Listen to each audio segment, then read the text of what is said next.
Greetings, everybody, and welcome back to another episode of the All Around Growth Podcast. Today is Friday, January 21st, 2022. This is episode number 268 of a show that provides insight and tools to build the life and homestead of your dreams. My name is Rob Kaiser, and I am your host. This morning, we got a light freshen up snow, and everything is beautiful as I drive down the driveway. And we are going to read from the Rudder of the Day this morning before we actually hit the road.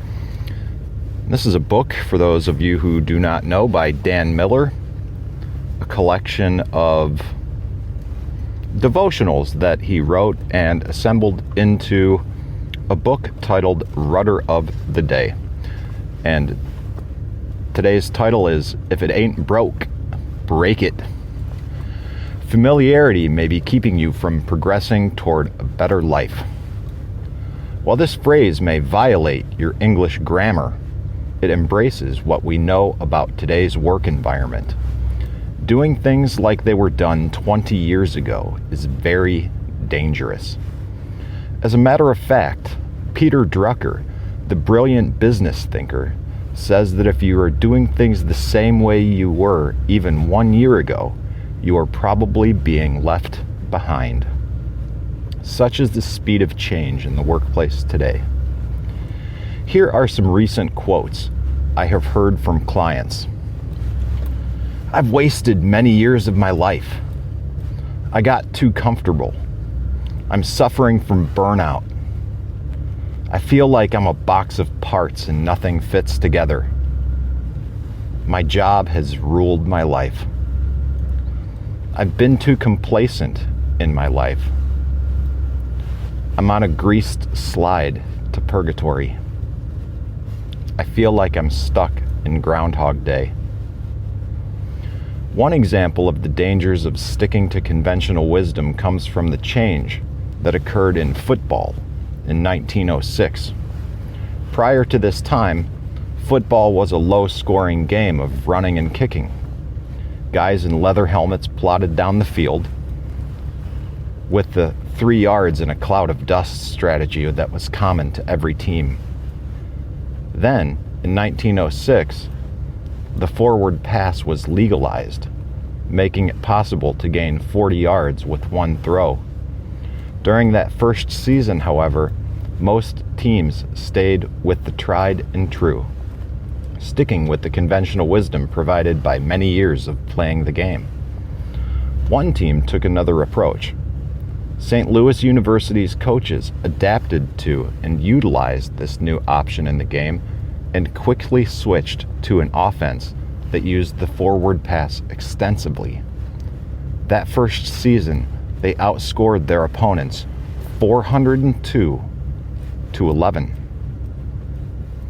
Seek out ways you can bring new methods and innovation to what you do. You may want to take some courses that keep you at the top of your field. You may want to explore new fields as possibilities for your career.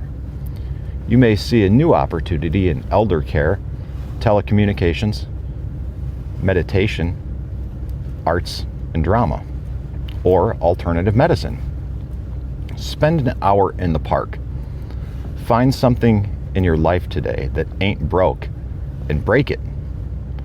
Look for ways to experiment with break it thinking. And as always, when we read from 48 Days, or the Rudder of the Day, Dan Miller is author of the book 48 Days to the Work You Love as well, we'll take a look at two passages from the Bible. First comes from Proverbs chapter 14, verse 8. The wise man looks ahead. The fool attempts to fool himself and won't face the facts. The second reading comes from 2 Corinthians chapter 5, verse 17. Therefore, if anyone is in Christ, there is a new creation. Old things have passed away. And look, new things have come. And finally, guys, the question for today that will provide some fodder for discussion in addition to everything else we talked about, that will give us some direction for today as well, is as follows. What one thing can you do today to break out of a predictable habit?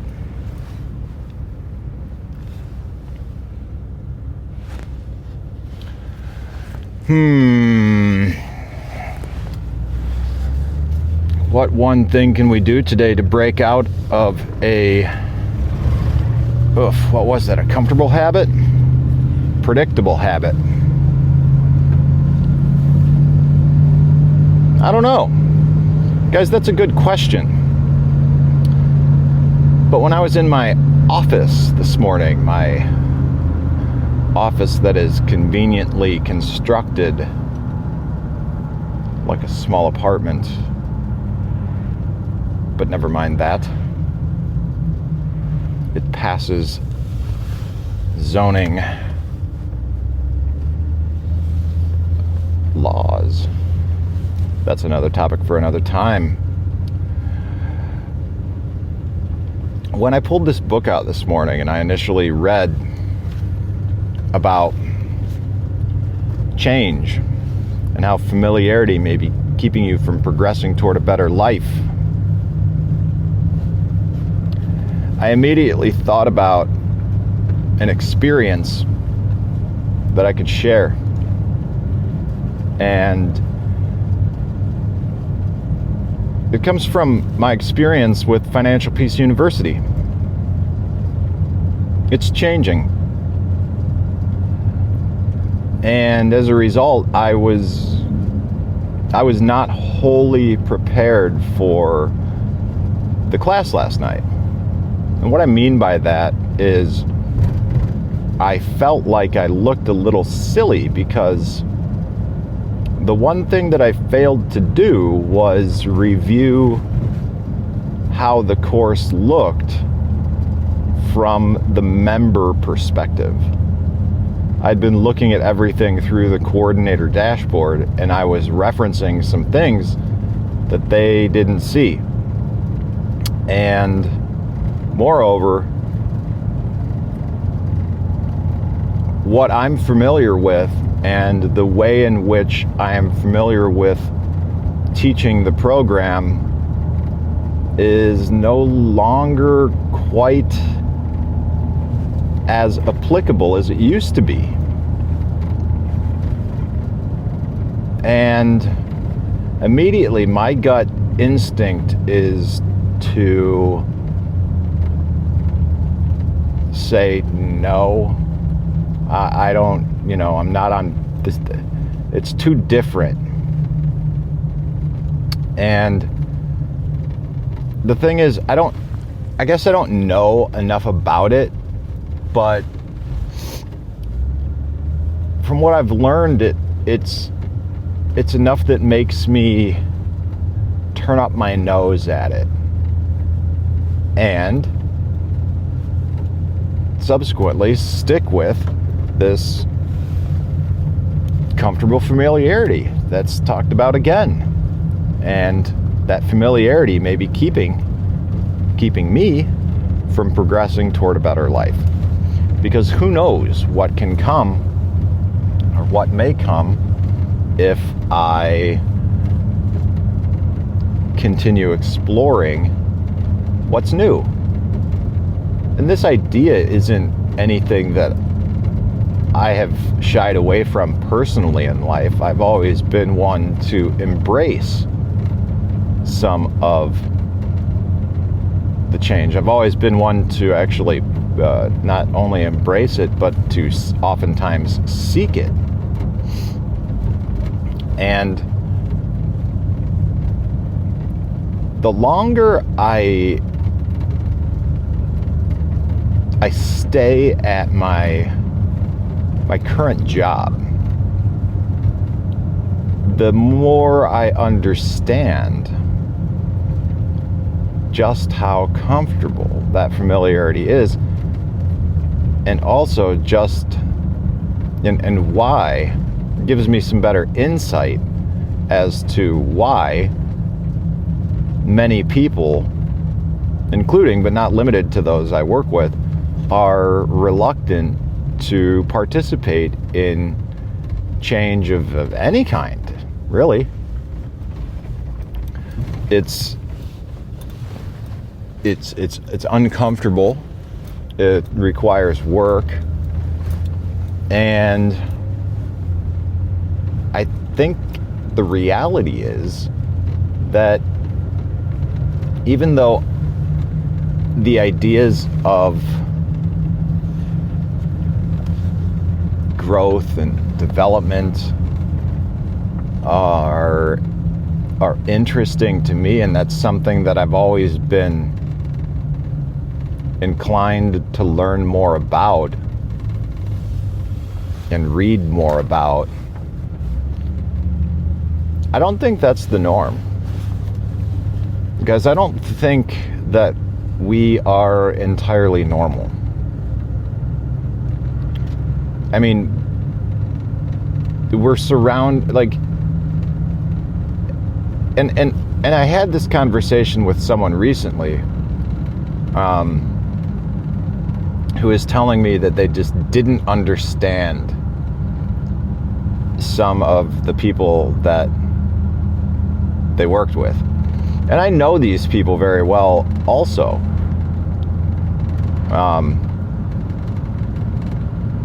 I used to work with some of them myself in the past.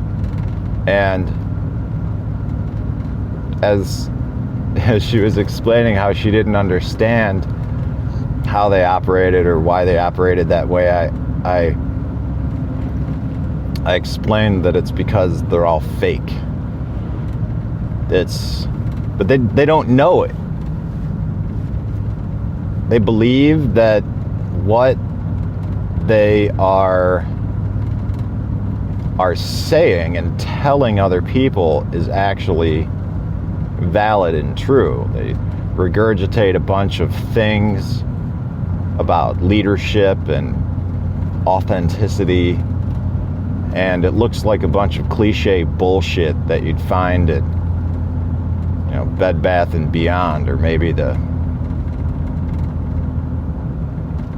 home section at Walmart, you know, that distressed country shit. And it's disgusting, because the ideas behind it, behind the art, behind the wall hangings, behind the whatever, it's all great. But you know, there's this saying, right? I'm sure you've heard it, and I'm sure you've heard it butchered as well, and it's even more hilarious when it's butchered. You know, I'm trying to remember that George Bush quote that he butchered, but if I even attempt it, I'm going to butcher what he butchered, then my attempt at a joke is going to fail.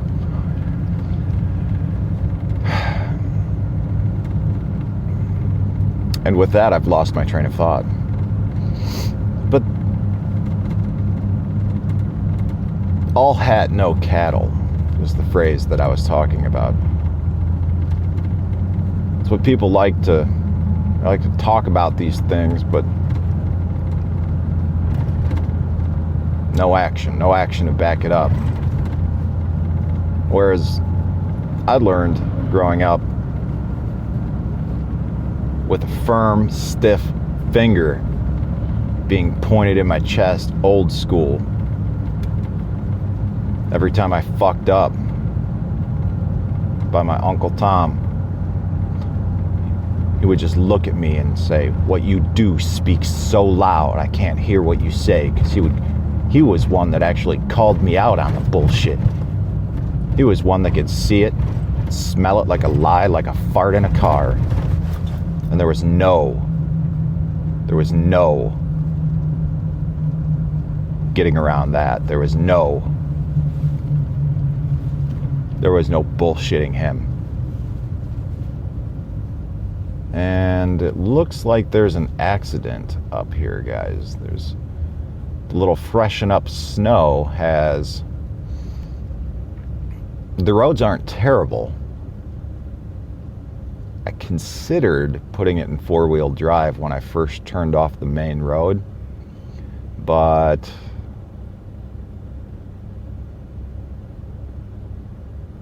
after driving for a few hundred yards, I decided that it was unnecessary, and indeed it is. However, it looks like up here, it looks like traffic is moving, so I'll be able to pass, but it looks like somebody ditched their car. Yeah, that's unfortunate. So, where I was going with the thoughts about Financial Peace University is, you know, how reluctant and resistant that a lot of people are to change. And how unfortunate that oftentimes is, because that can really... Give me a sec while I pass this cop and these lights and this car in a ditch.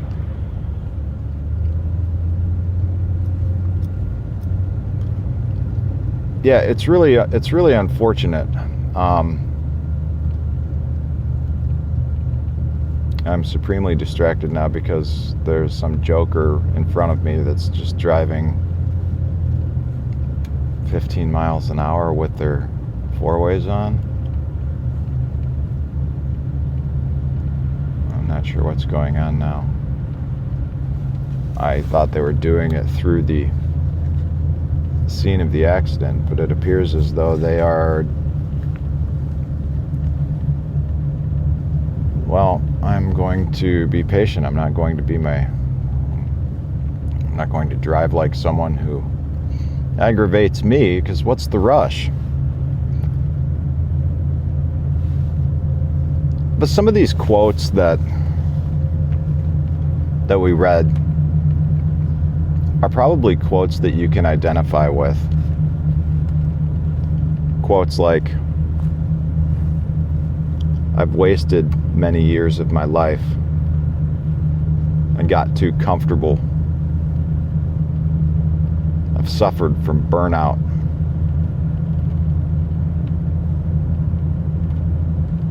I feel like I'm a box of parts that don't fit together. My job has just ruled my life.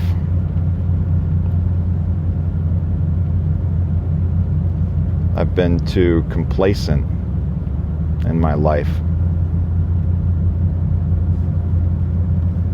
All of these things, I think, at some point in time resonate with us.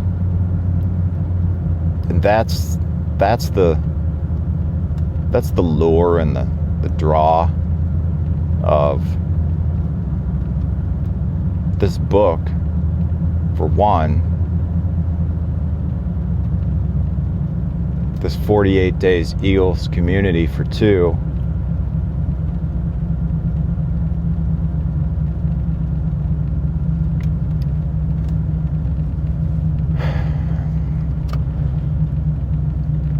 And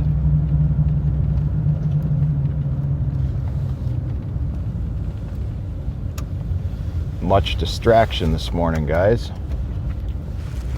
Much distraction on these rough roads with strange drivers. We're on the final stretch here,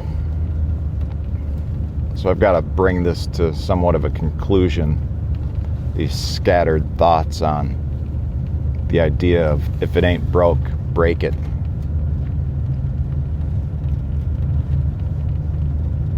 You know, this talk about the forward pass and this concluding paragraph about seeking new ways to innovate, to improve. You know, it doesn't simply have to apply to your job and what we do. that earns us income.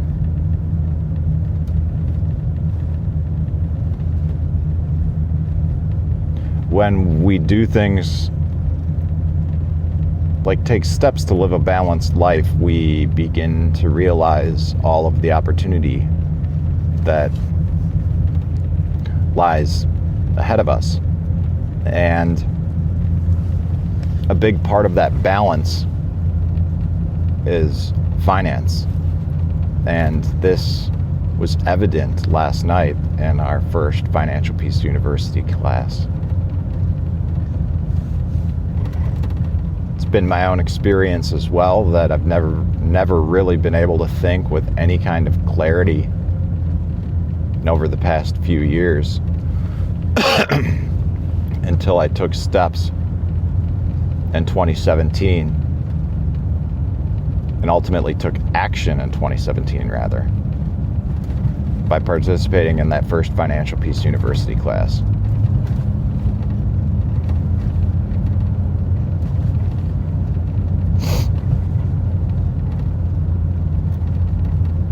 It wasn't, I took class after class after class, but it wasn't until joining the church in 2019 and coordinating my first class in 2020